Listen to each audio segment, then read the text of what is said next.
This book was generated using Speakter's AI voices. You can create human-like voiceovers in over 50 languages. In the heart of Victorian London, creativity pulsed through the veins of artistic circles. This vibrant atmosphere nurtured the talents of painters, poets, and visionaries alike, setting the stage for extraordinary encounters. Basil Hallward, a gifted painter with a soul as sensitive as his brushstrokes, found himself caught in the whirlwind of this artistic renaissance. His studio, a sanctuary of light and color, had seen the birth of many beautiful works, but nothing could have prepared him for the day Dorian Gray walked into his life. The moment Dorian entered the room, the air seemed to shimmer. Sunlight streamed through the tall windows, catching the golden strands of his hair, creating a halo effect that took Basil's breath away. Time stood still as the painter's eyes traced the perfect lines of Dorian's face, a face that could have been plucked from a Renaissance masterpiece. Basil's heart raced, his palms grew damp. Words tumbled from his lips before he could stop them, an invitation to his studio. Dorian's smile, warm and inviting, melted away Basil's usual reserve. The young man's presence was intoxicating, filling the room with an energy that was almost palpable. As Dorian began to visit regularly, Basil's studio transformed. The space that had once been a solitary retreat now buzzed with life. The scratch of charcoal on paper, the soft swish of brush on canvas, the gentle lilt of Dorian's voice. These sounds became a symphony that Basil never wanted to end. With each session, Basil's feelings deepened. What had started as artistic appreciation blossomed into something more profound, more personal. He found himself looking forward to their time together with an eagerness that both thrilled and terrified him.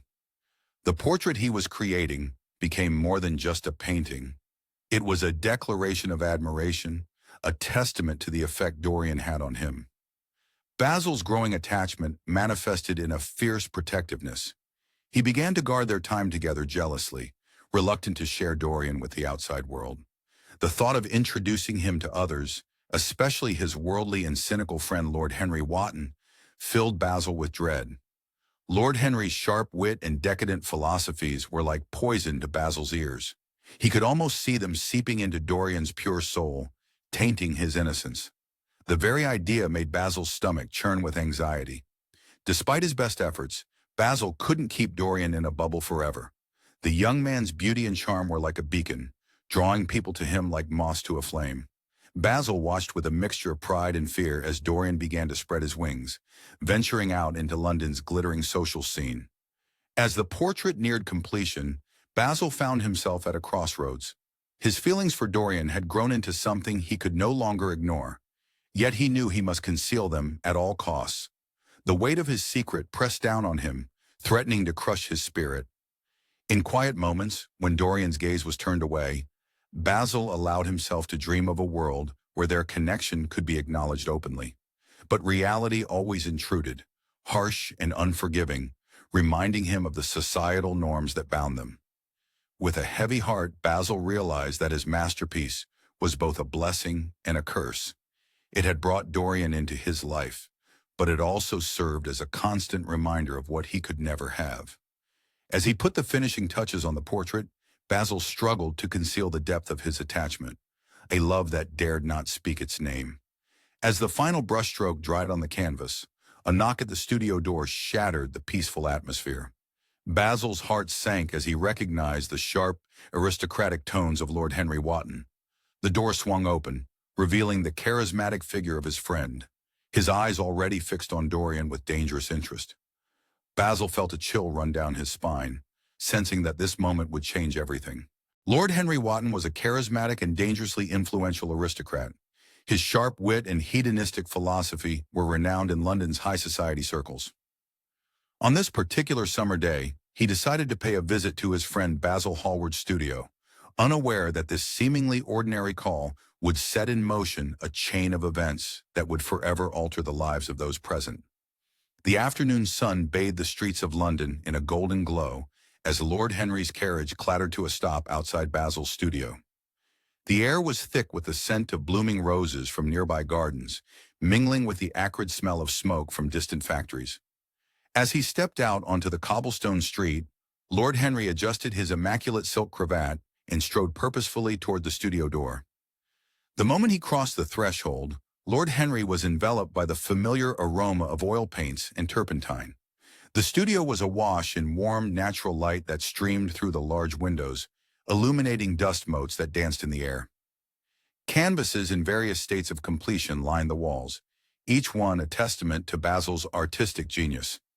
But it wasn't the artwork that caught Lord Henry's attention. His gaze was immediately drawn to a young man of extraordinary beauty, posing on a raised platform in the center of the room. The youth's golden curls caught the sunlight, creating a halo effect that seemed almost ethereal. His skin was flawless, like polished marble, and his features were so perfectly sculpted that they could have been chiseled by Michelangelo himself. "Ah, Basil," Lord Henry drawled, his voice smooth as aged whiskey. "Who is this exquisite creature you've been hiding from the world?" Basil looked up from his canvas, a flicker of unease crossing his face. His paintbrush hovered mid-stroke, leaving a streak of vibrant blue suspended in the air. "This is Dorian Gray, Henry. Dorian, may I introduce Lord Henry Wotton?" Dorian turned, his piercing blue eyes meeting Lord Henry's gaze. There was an innocence in those eyes that stirred something in the older man, a desire to mold, to influence, to corrupt. It was like looking at a blank canvas, ripe with potential. "It's a pleasure to meet you, Lord Henry," Dorian said, his voice as melodious as his appearance suggested. He stepped down from the platform, moving with a grace that belied his youth. Lord Henry circled the young man like a predator, sizing up its prey. His eyes raked over Dorian's form, taking in every perfect detail. "The pleasure is all mine, I assure you. Tell me, Dorian, are you aware of the gift you possess?" Dorian's brow furrowed in confusion, creating a small crease between his eyebrows. "Gift, my lord?" "Why, your youth and beauty, of course," Lord Henry exclaimed, his eyes glittering with mischief. He reached out and lightly touched Dorian's shoulder, feeling the warmth of his skin through the thin fabric of his shirt. "They are the most precious commodities in this dreary world of ours. You must make the most of them while you can." Basil cleared his throat, clearly uncomfortable with the direction of the conversation. His paintbrush tapped nervously against the palette, mixing colors without purpose. "Henry, perhaps we should discuss something else." But Lord Henry was not to be deterred. He launched into a passionate discourse on the virtues of youth, beauty, and pleasure. His words flowed like honey, sweet and intoxicating, seeping into Dorian's impressionable mind. The studio seemed to fade away, leaving only Lord Henry's voice echoing in Dorian's ears. "Life is a series of moments, my dear boy," Lord Henry purred, his voice dropping to a seductive whisper. "Each one more fleeting than the last. It is our duty, nay, our right, to squeeze every drop of pleasure from those moments before they slip away." Dorian listened, enraptured. It was as if a veil had been lifted from his eyes, revealing a world of possibilities he had never before considered. The fear of aging, of losing his beauty, began to take root in his heart like a poisonous seed. He could feel his pulse quickening, his palms growing damp with a mixture of excitement and trepidation. As Lord Henry spoke, Basil continued to work on the portrait, his brushstrokes becoming more agitated. The soft scraping of bristles against canvas provided a rhythmic backdrop to Lord Henry's words. Basil could see the change happening in Dorian's eyes. A spark of something dangerous and alluring, like a flame flickering to life in the darkness. "Henry," Basil interrupted, his voice strained. He set down his brush with more force than necessary, causing a small splash of paint to mar the edge of the canvas. "Perhaps we should let Dorian rest. He's been posing for hours." But Dorian shook his head, his gaze never leaving Lord Henry. His cheeks were flushed with excitement, his eyes bright with newfound understanding. "No, please. I want to hear more." Lord Henry smiled, a cat who had caught the canary. He continued to weave his web of words, extolling the virtues of self-indulgence and the pursuit of pleasure above all else. The afternoon light began to fade, casting long shadows across the studio floor. The air grew thick with the weight of unspoken desires and shifting loyalties. Basil watched helplessly as his muse was transformed before his eyes, Lord Henry's influence taking hold like a fever. The portrait on the easel seemed to change with each passing moment, reflecting the subtle shifts in Dorian's expression and posture. As the last rays of sunlight disappeared behind the London skyline, Dorian Gray stood on the precipice of a new understanding of himself and the world around him. The seeds of vanity, self-indulgence, and a paralyzing fear of aging had been planted deep within his psyche, ready to grow and shape the course of his life in ways none of them could yet imagine. The studio fell into an eerie silence as Lord Henry's final words hung in the air. Dorian's eyes darted between the two men, his mind racing with newfound possibilities. Basil, sensing the profound change in his young friend, turned back to his canvas with renewed urgency. His brush moved with feverish intensity, capturing the last vestiges of Dorian's innocence before it slipped away forever. As night descended upon London, the portrait of Dorian Gray neared completion. But what dark secrets would it reveal when the final brushstroke fell? Basil Hallward's brush danced across the canvas with graceful precision. The final strokes of his masterpiece, the portrait of Dorian Gray, were taking shape before his eyes. The air in the studio hung heavy with the scent of oil paints and turpentine, a fragrant testament to the artist's dedication. Dorian stood transfixed, his eyes wide with wonder as he gazed upon his own image. The painting seemed to pulse with life, capturing every nuance of his youthful perfection. Golden curls framed a face of angelic innocence, eyes sparkling with the promise of adventures yet to come. It was as if Basil had not merely painted Dorian, but had somehow trapped his very essence on the canvas. "It's extraordinary," Dorian whispered, his voice barely audible in the hushed studio. His fingers twitched at his sides, itching to reach out and touch the still wet paint, to confirm that this miracle was real. Basil stepped back, a mixture of pride and trepidation etched on his face. He knew he had created something truly special, perhaps too special. The brush trembled slightly in his hand as he set it down, aware that he had crossed some invisible line in his art. Lord Henry, lounging nearby with his ever-present cigarette, watched the scene unfold with keen interest. Smoke curled lazily around his head, adding to the dreamlike quality of the moment. His sharp eyes darted between Dorian and the portrait, a small smile playing at the corners of his mouth. As Dorian continued to stare at his portrait, a shadow passed over his features. Lord Henry's earlier words about the fleeting nature of youth and beauty echoed in his mind, a discordant note in the symphony of his admiration. The joy of seeing his own perfection, captured forever, was suddenly tainted by the cruel realization that the portrait would remain unchanged while he, the living Dorian, would wither in age. The weight of his mortality crashed down upon him like a tidal wave. Dorian's hands clenched at his sides, his knuckles white with tension. The beauty that had moments ago filled him with elation now seemed a curse, a cruel reminder of what he was destined to lose. "If only," Dorian began, his voice trembling with emotion, "if only it were the other way around. If only the picture could change, and I could stay as I am now, forever young, forever perfect." The words hung in the air, heavy with desperation. Basil and Lord Henry exchanged glances, unsure how to respond to the young man's sudden anguish. The ticking of a nearby clock seemed to grow louder, each second a mocking reminder of time's relentless march. Dorian's eyes blazed with a fervent light as he continued, his voice rising with each word. "I would give anything for that, anything in the world. I would give my soul." The passion in his declaration seemed to make the very air in the studio vibrate. For a moment, time seemed to stand still, as if some unseen force was considering Dorian's impulsive wish.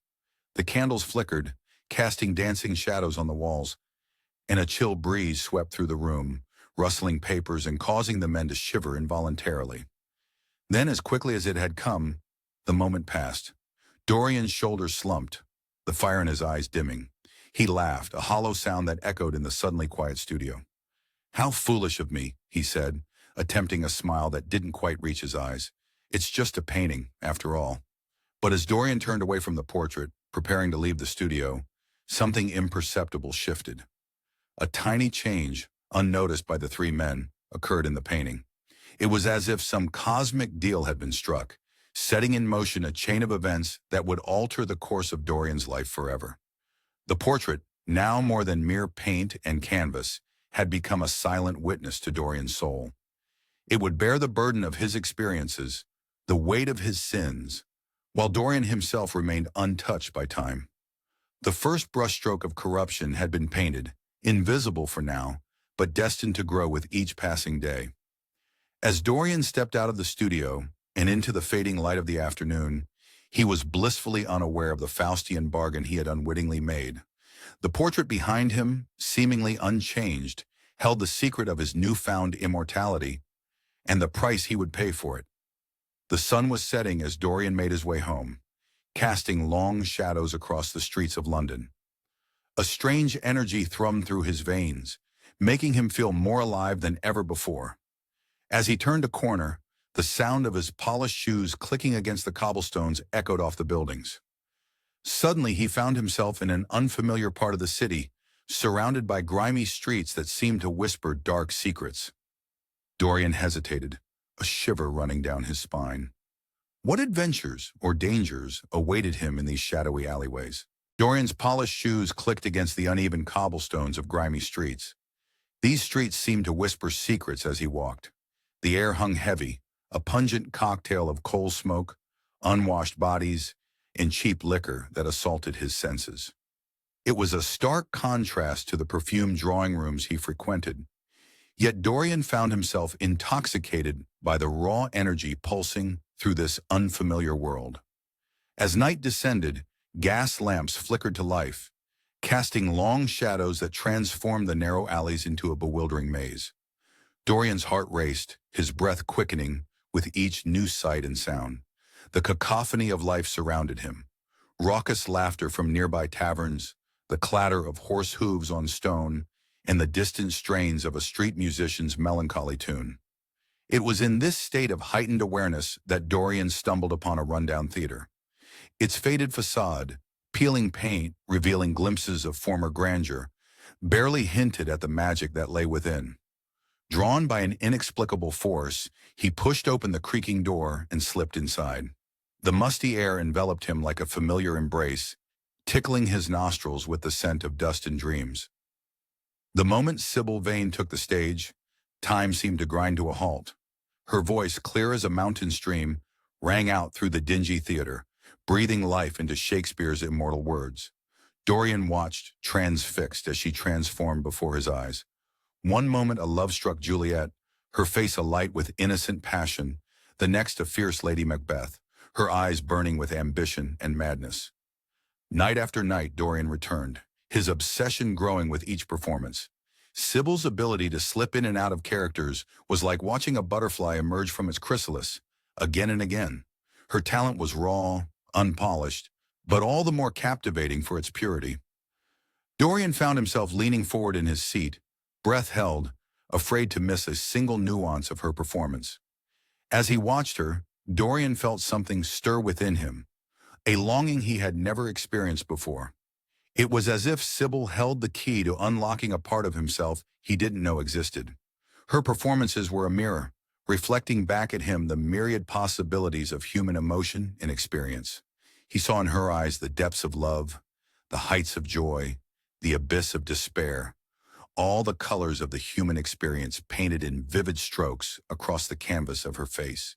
Swept up in a whirlwind of passion, Dorian's infatuation quickly blossomed into what he believed to be true love. The idea of Sybil, her talent, her beauty, her innocence, became an intoxicating elixir he couldn't resist. In a moment of impulsive fervor, he proposed marriage, his heart pounding so loudly he could barely hear her breathless acceptance. Dorian's excitement was palpable as he shared his newfound joy with Lord Henry Wotton and Basil Hallward. His words tumbled out in a rush, painting Sybil as a paragon of artistic perfection. "You must see her perform," he insisted, his eyes shining with an almost feverish light. "She's unlike anyone I've ever known. So pure, so passionate. When she's on stage, it's as if the rest of the world fades away." Lord Henry raised an eyebrow, a hint of amusement playing at the corners of his mouth. "My dear boy," he drawled, "you speak as if you've discovered the eighth wonder of the world." His words carried a note of skepticism that Dorian, in his euphoria, failed to notice. Basil, ever the romantic, seemed more inclined to believe in Dorian's raptures. "If she's half as talented as you say, it would be a pleasure to witness her performance," he said warmly, his kind eyes reflecting Dorian's excitement. As the day of the performance approached, Dorian's excitement grew to near unbearable levels. He paced his rooms like a caged tiger, alternating between fits of nervous energy and moments of dreamy contemplation. In his mind, he played out the scene over and over. Sybil captivating his friends with her talent, proving to them the depth and validity of his feelings. The merging of his two worlds, the sophisticated circle he moved in the pure, untainted realm of Sybil's art, seemed to Dorian the perfect culmination of his newfound philosophy. It was as if all the pieces of his life were finally falling into place, creating a picture of exquisite beauty and harmony. As the sun set on the day of the performance, Dorian felt a curious mix of excitement and apprehension. His palms were sweaty as he adjusted his cravat for the 100th time, his reflection in the mirror showing a young man on the cusp of something momentous. The air seemed charged with possibility, and as he stepped out into the cool evening air, Dorian couldn't shake the feeling that his life was about to change forever. Little did he know that fate had other plans, poised to shatter his carefully constructed illusions and set in motion a chain of events that would alter the course of his life forever. As he made his way to the theater, his heart racing with anticipation, Dorian was blissfully unaware of the storm that was about to break over his head, threatening to sweep away everything he held dear. The night of Sybil Vane's crucial performance had finally arrived. Dorian Gray, brimming with excitement, could hardly contain himself as he prepared to showcase his beloved's talent to his friends. The theater hummed with anticipation, a palpable energy crackling through the air. Dorian's heart thundered in his chest as he led Lord Henry Wotton and Basil Hallward to their seats. The plush red velvet cushions sank beneath them, and the ornate gold leaf decorations on the walls seemed to shimmer in the dim light. Dorian's eyes darted between his companions, searching for signs of approval. Lord Henry's face remained an inscrutable mask of mild amusement, while Basil's fingers twitched slightly, as if longing for a paintbrush to capture the scene before him. The heavy curtain rose with a whisper of fabric, and there she was, Sybil Vane, bathed in the warm glow of the footlights. Dorian's breath caught in his throat, a proud smile spreading across his face. But as Sybil began to speak, that smile froze, then slowly crumbled. Gone was the passionate, skilled actress who had captivated him night after night. In her place stood a wooden puppet, her lines delivered with all the emotion of a bored schoolgirl reciting multiplication tables. Dorian's stomach churned, a cold sweat breaking out on his forehead. He sank lower in his seat, painfully aware of Lord Henry's raised eyebrow and the pitying glance Basil shot his way. The weight of embarrassment pressed down on him like a physical force, making it hard to breathe in the stuffy theater. As the final curtain fell, accompanied by scattered, unenthusiastic applause, Dorian bolted from his seat. He muttered hasty excuses, the words tasting like ash in his mouth, and fled backstage. The narrow corridors seemed to close in around him, amplifying the storm of emotions raging within: anger, disappointment, humiliation. He burst into Sybil's dressing room, finding her face aglow with love and excitement. The sight only stoked the flames of his fury. "What was that?" he spat, his voice trembling. Sybil's smile faltered, confusion clouding her eyes. "Dorian, my love, don't!" He cut her off, his words sharp as knives. "You've made a fool of me. Your performance was a joke, an embarrassment." Tears welled in Sybil's eyes, her lower lip quivering as she tried to explain. "But Dorian, don't you see? I've found real love with you. I can't pretend anymore. The stage feels hollow now that I've experienced true emotion." Her words fell on deaf ears. Dorian's face twisted into a cruel sneer, his handsome features distorted by rage. "Love? You call this love? You've destroyed everything." "We're finished, Sybil. I never want to see you again." He stormed out, slamming the door behind him. The sound of Sybil's heart-wrenching sobs followed him down the corridor, but he hardened his heart against them. The next morning dawned gray and dreary, matching Dorian's mood. Guilt gnawed at him like a hungry rat, softening the edges of his anger. He paced his opulent sitting room, considering going to Sybil, offering an apology, a chance to start anew. But before he could act on this impulse, a sharp knock at the door shattered the silence. A messenger arrived, his face grave, bearing news that would change everything. Sybil Vane had taken her own life, swallowing poison in the depths of her despair. The news should have devastated him, should have torn his world apart. Instead, a strange calm settled over Dorian. He found himself viewing Sybil's death not as a tragic loss of human life, but as a beautiful, dramatic scene, the final act in a grand performance. How wonderfully dramatic, he mused, his voice eerily detached. Sybil Vane, lying dead in some sordid lodging. There is something of the martyr about her, all the beauty of Greek tragedy. As these callous words left his lips, something shifted within Dorian Gray. The last vestiges of his innocence slipped away like sand through an hourglass, replaced by a cold, hedonistic outlook that mirrored Lord Henry's teachings. Sybil's death marked not just the end of a young life, but the beginning of Dorian's descent into moral decay. He stared at his reflection in the ornate mirror hanging on the wall, searching for some sign of the transformation he felt within. But his face remained as youthful and beautiful as ever, betraying nothing of the darkness growing in his soul. A chill ran down Dorian's spine as he realized the full weight of what had transpired. He stumbled away from the mirror, his legs suddenly weak beneath him. The room began to spin, and he grasped for something solid to anchor himself. As consciousness slipped away, one thought echoed in his mind. What have I become? Dorian Gray stumbled into his home, his mind reeling. The news of Sybil Vane's suicide had shattered his world, leaving him grappling with a storm of conflicting emotions. The familiar opulence of his drawing room seemed to mock him, its beauty untouched by the tragedy that now consumed him. Moonlight spilled through the tall windows, casting long, accusing shadows across the plush carpet. The air felt thick, heavy with the weight of his guilt and a strange, unsettling excitement that he couldn't quite suppress. His eyes were drawn inexorably to the portrait that dominated the room, Basil Hallward's masterpiece. As he approached, his heart began to race, each beat echoing in his ears like a drum. Something was different. The painted face that had once mirrored his own youthful perfection now bore a subtle, yet undeniable alteration. Dorian leaned closer, his breath catching in his throat. There, around the mouth, a touch of cruelty had appeared, a cruel twist that hadn't existed before. The brush strokes seemed to writhe under his gaze, taunting him with their newfound malevolence.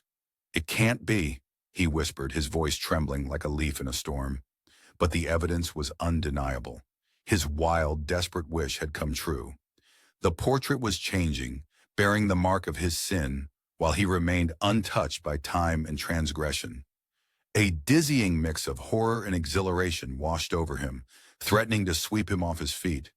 The full weight of his supernatural bargain crashed down upon him like a tidal wave, leaving him gasping for air. He was free, free to indulge every whim, every dark desire, without consequence. The portrait would bear the burden of his choices, aging and twisting with each moral failing, while he remained forever young and beautiful. But with this intoxicating freedom came a paralyzing fear that gripped his heart like an icy hand. What if someone were to discover his secret? The thought of losing his newfound power, of facing judgment for his actions, was unbearable. Dorian's eyes darted around the room, searching desperately for a solution. His gaze settled on the ceiling, and a plan began to form in his mind like a sinister flower blooming in the dark. The attic, yes, the old schoolroom that had long stood abandoned. It was perfect. Isolated, forgotten, a place where his secret could be safely hidden away from prying eyes. "Victor," Dorian called, his voice echoing through the silent house like a ghostly summons. His loyal servant appeared moments later, eyes heavy with sleep but alert at his master's urgent tone. "I need your help," Dorian said, forcing a calm he didn't feel into his voice. "We must move this portrait. Now." Victor nodded, asking no questions as they carefully lifted the heavy frame. The journey up the creaking stairs felt endless, each step bringing Dorian closer to sealing away the evidence of his corruption. The wood groaned beneath their feet, as if protesting the weight of their dark secret. The attic air was thick with dust and forgotten memories, swirling around them like specters of the past. Dorian directed Victor to place the portrait behind a heavy, ornate screen. As the painting disappeared from view, Dorian felt a weight lift from his shoulders, replaced by a thrilling sense of possibility that made his skin tingle. "That will be all, Victor," he said, dismissing the servant with a wave of his hand. Once alone, Dorian surveyed the room. Shadows danced in the corners, and the floorboards groaned beneath his feet. It was a fitting tomb for the ugliness he would never have to face. With trembling fingers, Dorian locked the door, the click of the mechanism sounding like the sealing of a pact. He pocketed the key, feeling its weight against his chest, a constant reminder of the power he now wielded. As he descended the stairs, a smile played at the corners of his mouth. No longer the innocent grin of youth, but something darker, more dangerous. In that moment, Dorian Gray made his choice. He would embrace this gift, this curse, with every fiber of his being. The world lay before him, ripe with pleasures to be savored and sins to be committed. And through it all, hidden away in the dusty attic, the portrait would bear silent witness to the corruption of his soul. As he reached the bottom of the stairs, a strange calm settled over him. The house was quiet, the world outside oblivious to the momentous change that had occurred within these walls. Dorian's hand brushed against the key in his pocket, and a thrill of anticipation coursed through him. 18 years, he whispered to himself, his eyes gleaming with unholy excitement. 18 years of freedom, of pleasure, of sin, all mine for the taking. Little did he know the depths of depravity and darkness that awaited him in the years to come, or the terrible price that would eventually be demanded for his infernal bargain. For 18 years, Dorian Gray lived a life of unrestrained pleasure and sin. His unchanging youthful appearance served as an impenetrable shield, allowing him to indulge in the darkest of vices without consequence. London's underbelly became Dorian's playground, a world of shadows and secrets that welcomed him with open arms. The opium dens of the East End called to him, their hazy interiors a refuge from the weight of his actions. The sweet, cloying scent of smoke clung to his clothes as he lost himself in drug-induced dreams, his mind drifting far from the reality of his corrupted soul. But Dorian's pursuits weren't confined to these dark corners. He moved through London's high society like a dazzling butterfly, leaving a trail of broken hearts and shattered reputations in his wake. His beauty was intoxicating, his charm irresistible. Men and women alike fell under his spell, drawn to his ethereal looks and magnetic personality. Each scandalous affair added another layer to the hidden portrait of his soul, unseen by the world but growing more grotesque with each passing day. Dorian's home became a beacon for the young and beautiful, a glittering oasis in the heart of the city. The air thrummed with music and laughter, the rooms filled with the pop and fizz of champagne corks and the tinkling of crystal glasses. Rare and exquisite objects adorned every surface, a testament to Dorian's refined taste and seemingly endless wealth. Yet beneath this glittering facade, a current of corruption ran deep, poisoning all who dared to swim in its treacherous waters. Young men of good families, once full of promise, found themselves ruined after falling into Dorian's orbit. Their eyes, once bright with ambition, grew dull and haunted, as if they had gazed upon something too terrible to comprehend. Women who dared to associate with him found their reputations in tatters, their names whispered in drawing rooms with a mixture of pity and disdain. Dorian moved through their lives like a beautiful, destructive force of nature, leaving only wreckage in his wake. As the years passed, the rumors surrounding Dorian grew darker, more insidious. They slithered through London society like venomous snakes, poisoning the air wherever his name was mentioned. Yet protected by his angelic face and seemingly endless charm, Dorian remained untouchable, a golden god among mere mortals. In the privacy of his home, away from prying eyes, Dorian would stand before his hidden portrait. Each visit was a ritual, filled with equal parts dread and fascination. The painting had become a mirror to his soul, reflecting the true cost of his hedonistic lifestyle. Where once a beautiful young man had smiled from the canvas, now a monster leered back at him. The face was twisted and grotesque, every sin etched into its features like a roadmap of depravity. Eyes that had once sparkled with innocence now glowed with a malevolent light. The mouth, once soft and kind, had become cruel and sneering. With each passing year, the portrait grew more hideous, bearing the weight of every cruel word, every selfish act, every life Dorian had carelessly ruined in pursuit of his own pleasure. The painting was a silent accusation, a constant reminder of the rot that festered beneath Dorian's perfect exterior. Yet as the portrait decayed, Dorian himself remained unchanged. His skin was as smooth and unblemished as the day the painting was created. His golden hair still shone, his eyes still sparkled with youth and vitality. It was as if time itself had forgotten him, leaving him forever frozen in the bloom of his beauty. This unchanging appearance became both Dorian's greatest weapon and his heaviest burden. It allowed him to move through the world unchallenged, his angelic face a mask that hid the demon within. But with each passing year, the disconnect between his outward beauty and his inward corruption grew more pronounced, a chasm that threatened to swallow him whole. Dorian's heart, once capable of love and compassion, hardened like a stone. Empathy became a foreign concept, replaced by a cold, calculating selfishness. He viewed the world through a lens of pure self-interest, seeing others not as people, but as playthings to be used and discarded at will. The warmth that had once drawn people to him was replaced by a chilling emptiness, a void that no amount of pleasure could fill. As the 18th year drew to a close, Dorian stood once more before his hidden portrait. The face that stared back at him was barely recognizable as human, a nightmarish reflection of his corrupted soul. The eyes seemed to follow him, accusing and mocking. The twisted mouth seemed to whisper of all the sins he had committed, all the lives he had destroyed. Dorian turned away from the grotesque image, his own face in the mirror remaining as beautiful and youthful as ever. But as he prepared to face another day, another year of debauchery and deceit, a strange feeling of unease settled over him. The fog outside his window seemed to thicken, casting long shadows across his room. For the first time in 18 years, Dorian felt a chill of fear run down his spine. Something was changing, shifting beneath the surface of his carefully constructed world. As he stepped out into the fog-shrouded streets of London, the eve of his 38th birthday looming before him, Dorian couldn't shake the feeling that his long-delayed reckoning was finally at hand. The fog-shrouded streets of London were eerily quiet. It was the eve of Dorian Gray's 38th birthday, and he walked alone, lost in thought.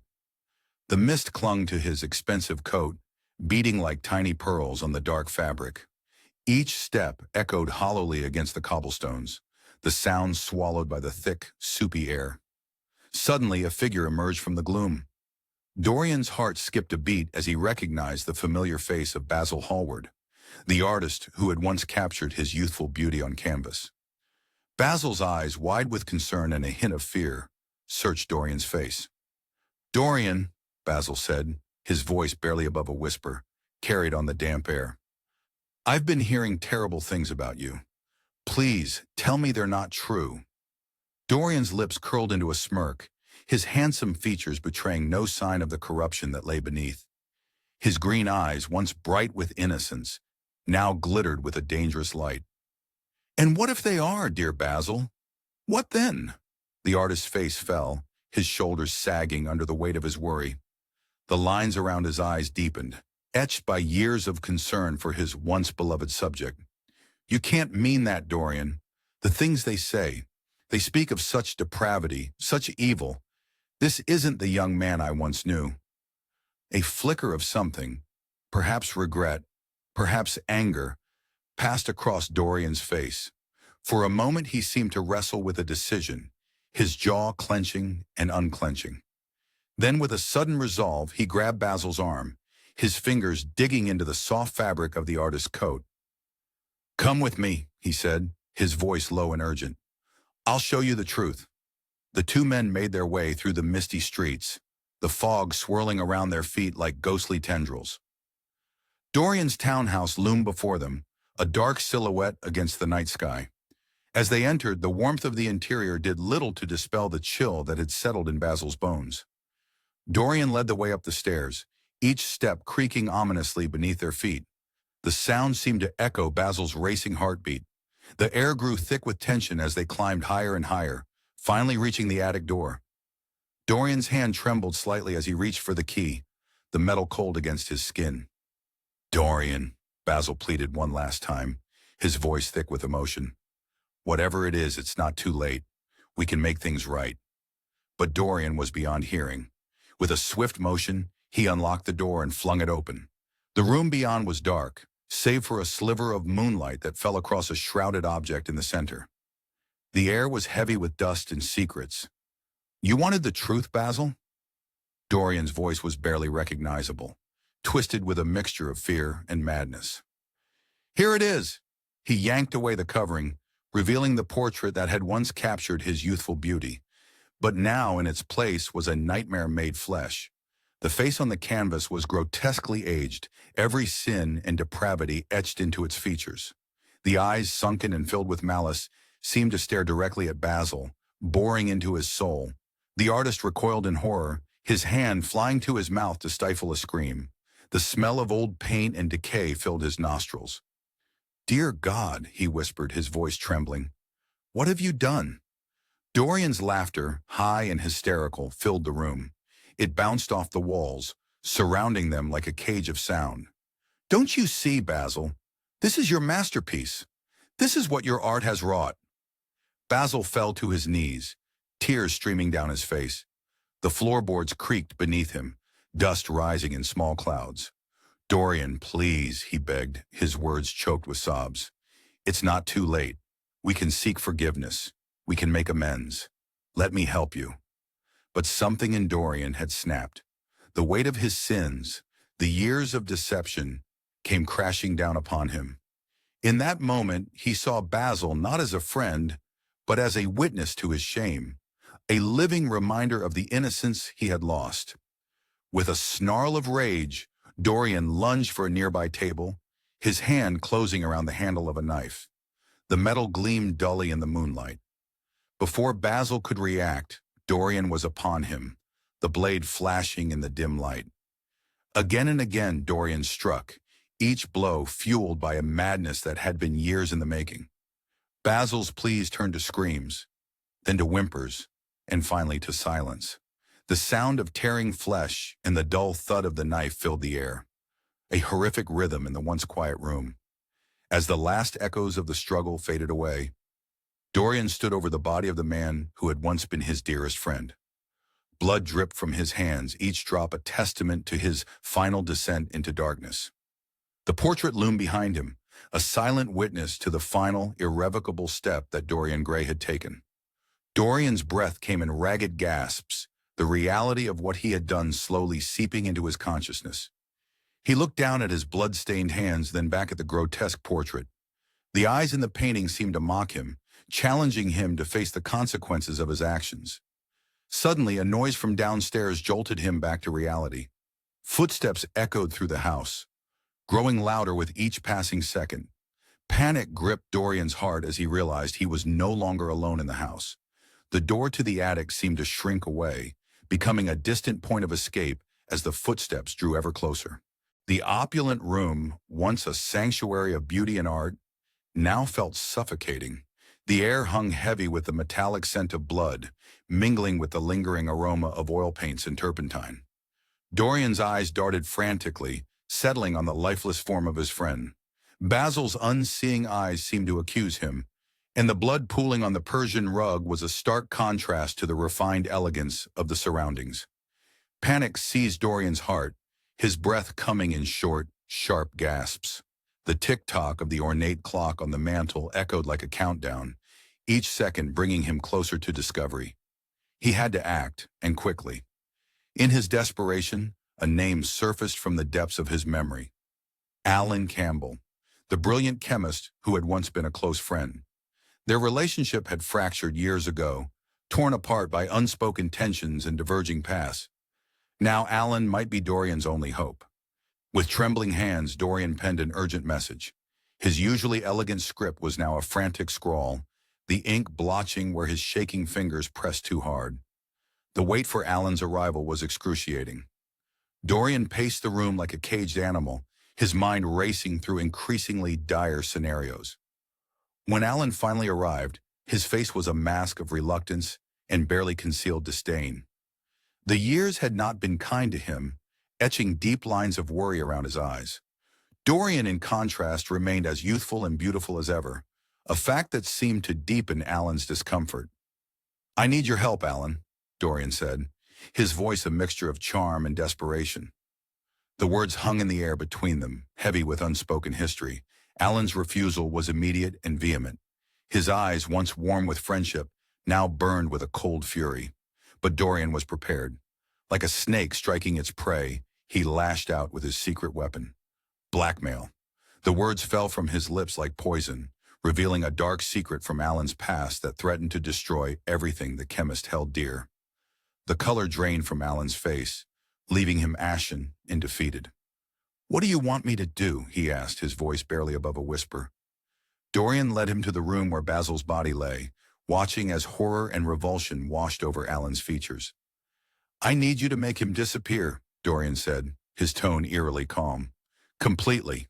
Through the long night, Alan worked tirelessly. The acrid smell of chemicals filled the air, burning Dorian's nostrils and making his eyes water.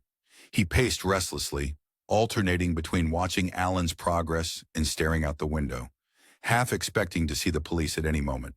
The streets below were quiet, but to Dorian, every shadow seemed to hide an accuser. As dawn broke, Alan emerged from the room, a shell of the man who had entered. His eyes were hollow, haunted by the unspeakable task he had performed. Without a word, he left, carrying the weight of complicity on his shoulders. In the days that followed, Dorian threw himself into his social life with renewed vigor. He attended parties, laughed with friends, and charmed everyone he met. But beneath the facade, a storm was brewing. Every whispered conversation became a potential threat. The portrait in the attic, already a grotesque reflection of his sins, now seemed to mock him with Basil's death. Dorian found himself avoiding mirrors, afraid to see the monster he had become reflected in his own eyes. At night, sleep eluded him. He would lie awake, replaying the murder in his mind. The sound of Basil's last gasp, the feeling of the knife in his hand. These sensations haunted him, turning his dreams into nightmares. He would wake in a cold sweat, the sheets tangled around him like accusing fingers. Despite his outward composure, Dorian found himself haunted by the memory of Basil and the knowledge of what he had become. The burden of murder weighed heavily on his conscience, adding a new layer of horror to his already corrupted soul. As the days wore on, the walls of his gilded cage seemed to close in around him. The parties, the laughter, the endless parade of beautiful faces, it all felt hollow, a desperate attempt to outrun the darkness within. But the darkness was winning. One night, as he stared at his reflection in a shop window, Dorian made a decision. He could no longer bear the weight of his conscience. With a heart heavy with guilt and a mind clouded by despair, he turned away from the glittering lights of high society and headed towards the shadowy alleys of London's underbelly, seeking an escape from the monster he had become. The grand halls of Selby Royal buzzed with activity as Dorian's aristocratic friends arrived for the weekend hunting party. Their forced laughter and idle chatter echoed through the opulent rooms, a stark contrast to the turmoil brewing within Dorian's soul. He had invited them in a desperate attempt to drown out the whispers of his conscience, to lose himself in the frivolous pursuits that had once brought him such pleasure.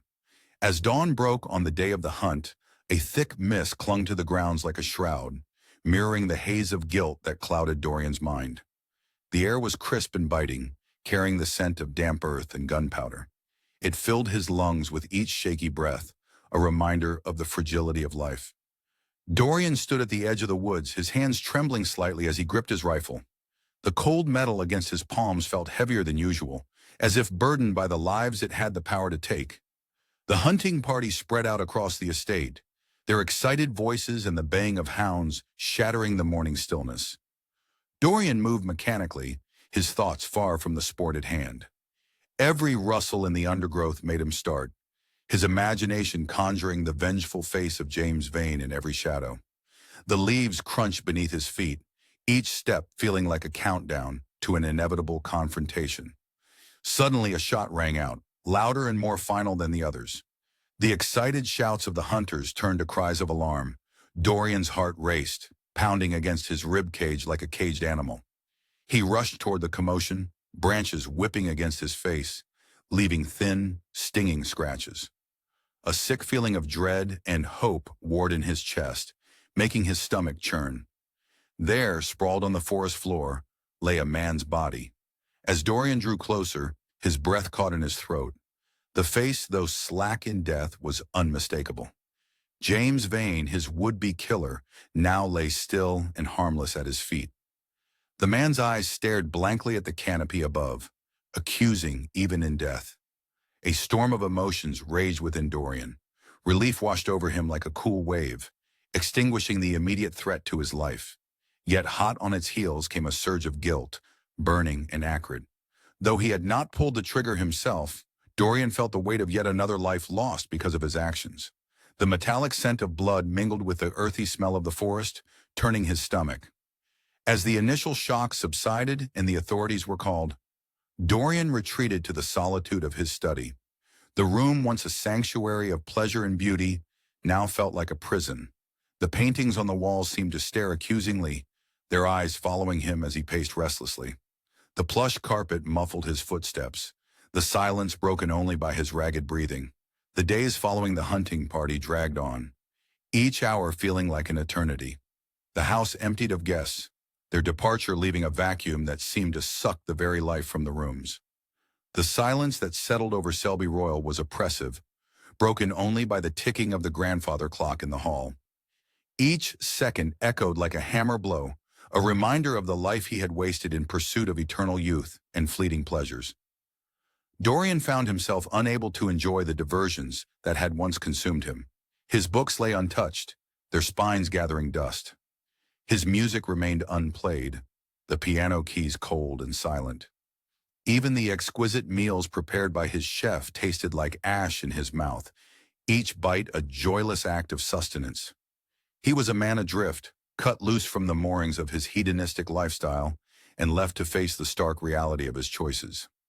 In the quiet moments of introspection, Dorian began to question everything. The face that stared back at him from the mirror was as youthful and beautiful as ever, but his eyes held a haunted look that no amount of artifice could hide. Dark circles had formed beneath them, a testament to his sleepless nights. He thought of Basil Hallward, of Sybil Vane, of countless others whose lives he had touched and tainted. The weight of his past pressed down on him like a physical thing, threatening to crush him beneath its burden. For the first time in years, Dorian allowed himself to contemplate the possibility of redemption. Could there be forgiveness for one who had strayed so far from the path of virtue? The idea of confessing his crimes, of seeking absolution, took root in his mind. It was a fragile seedling, struggling to grow in the barren soil of his soul, but it persisted. With each passing hour, it grew stronger, its tendrils reaching into every corner of his consciousness.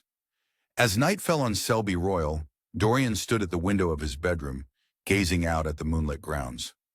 The beauty of the scene before him seemed a cruel mockery of the ugliness within his heart. The silvery light bathed the landscape in an otherworldly glow, highlighting the stark contrast between the serene exterior and the turmoil within. He was torn between the siren call of his ingrained hedonism and the growing desire for moral salvation. The path ahead was unclear, shrouded in the mists of uncertainty and fear. In that moment, as the weight of his choices pressed down upon him, Dorian Gray seriously contemplated the idea of confessing his crimes and seeking forgiveness. The thought both terrified and exhilarated him, offering a glimmer of hope in the darkness that had become his life. His hand trembled as he reached for the bell pull, ready to summon his valet. The decision crystallized in his mind, sharp and clear as a diamond. He would confess everything, consequences be damned. As the bell's chime echoed through the house, Dorian's heart raced with a mixture of fear and anticipation. There was no turning back now. Guilt consumed Dorian Gray, gnawing at his very soul. Desperate for redemption, he made a fateful decision that would change everything. The old mansion creaked and groaned, as if sensing the weight of Dorian's sins. He stood at the foot of the narrow staircase leading to the attic, his heart pounding like a caged animal trying to escape. Each step felt like a mile as he ascended, the wood protesting beneath his feet. The musty air of the long-neglected attic hit him like a wall as he pushed open the door. Dust motes danced in the dim light filtering through grimy windows, swirling around him like accusatory spirits. And there it stood, a shrouded figure in the corner, waiting silently for its unveiling. Dorian's hands shook as he approached the covered portrait. The room seemed to close in around him, the air growing thick and oppressive. With a deep breath, he grasped the dusty cloth and yanked it away. The sight that greeted him was more horrifying than he remembered.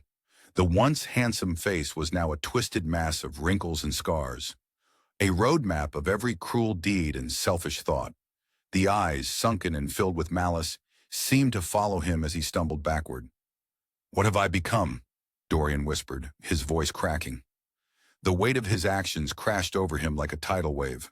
Memories flashed through his mind, faces of those he'd hurt, lives he'd ruined. The innocent young man he once was felt like a stranger, lost to time and his own depravity. His gaze fell upon the knife resting on a nearby table, the same blade that had ended Basil Hallward's life.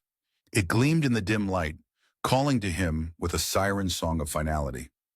Dorian's fingers closed around the handle, the cold metal a stark contrast to his feverish skin. Time seemed to slow as he raised the knife, its polished surface catching a stray beam of light. In one fluid motion, fueled by desperation and self-loathing, he plunged the blade into the canvas. A scream tore from his throat, echoing through the house. It was a sound of both agony and release, the death knell of a man who had lived far beyond his natural years. The knife clattered to the floor as Dorian stumbled back, his eyes wide with shock. A strange sensation rippled through his body, as if every cell was being rewritten. He watched in horror as his hands withered before his eyes, skin wrinkling and spots appearing. As life drained from Dorian Gray, the portrait shimmered and changed.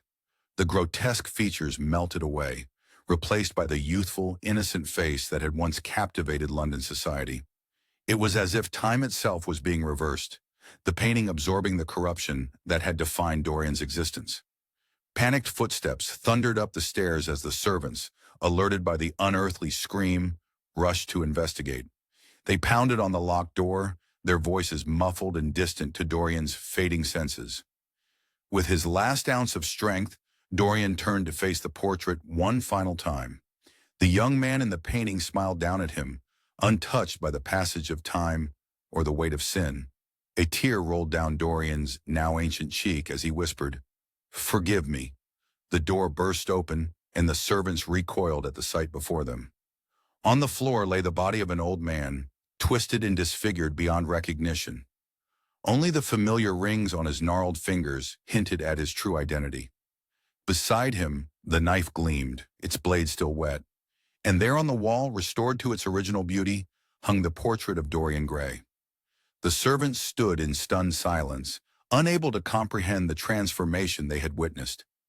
In his final act, Dorian Gray had taken on the full burden of his sins. His physical form now reflected the true state of his corrupted soul, while the portrait returned to its pristine state, eternally young and innocent.